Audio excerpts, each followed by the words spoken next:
Benvenuti tifosi del Napoli. Mettete mi piace al video e iscrivetevi al canale per rimanere aggiornati sulle ultime notizie sul Napoli. Grazie. Kang In Lee è sempre più vicino a diventare un giocatore del Napoli. Il centrocampista sudcoreano avrebbe dato il suo assenso al trasferimento qualche giorno fa, e ora tutto dipende dall'accordo finale tra i club, con il Paris Saint-Germain già pronto a coprire la sua eventuale partenza. L'acquisto si inserisce nel piano di ristrutturazione del Napoli Calcio per la prossima stagione. Il club napoletano è alla ricerca di più talento a centrocampo, maggiore incisività offensiva nella tre quarti avversaria e un giocatore in grado di collegare il centrocampo all'attacco. In questo contesto, Kang In Lee si presenta come un'opportunità molto promettente. Il Napoli segue Kang In Lee da tempo. Non si tratta di un interesse recente, né di una semplice opzione di mercato. Il giocatore ha già fatto un'ottima impressione nella Liga spagnola durante la sua esperienza al Mallorca, dove ha dimostrato personalità, visione di gioco e un sinistro unico che gli ha permesso di creare occasioni da gol nella metà campo avversaria.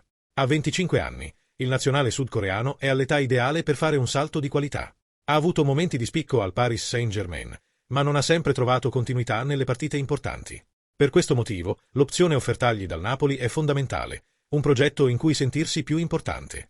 L'operazione potrebbe aggirarsi intorno ai 30 milioni di euro, una cifra considerevole, ma gestibile per un giocatore con potenziale di crescita, esperienza europea e grande visibilità sui media asiatici. Per il Napoli, l'acquisto ha anche un chiaro risvolto commerciale, soprattutto considerando la popolarità di Kang In Lee in Corea del Sud. Questo trasferimento spiega perché la partenza del sudcoreano non sia stata una decisione dell'ultimo minuto. Il PSG sa di poter incassare una somma considerevole da reinvestire in un promettente talento francese.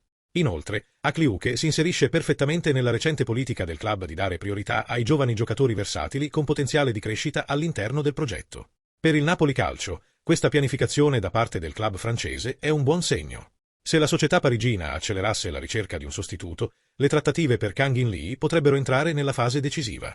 Ci sono indiscrezioni su un accordo già in corso con il giocatore e la sensazione è che tutte le parti stiano iniziando a guardare nella stessa direzione. Il Napoli sa che il mercato non aspetta nessuno e vuole concludere al più presto un acquisto che possa cambiare il profilo offensivo della squadra. Raggiungere un accordo con il giocatore è un passo importante, ma le trattative con il Paris Saint-Germain, che è già al lavoro per trovare un possibile sostituto, devono ancora concludersi. Qual è la tua opinione, tifoso del Napoli? È un buon giocatore per il Napoli? O no? Lascia un commento al video e iscriviti al canale. Forza Napoli sempre!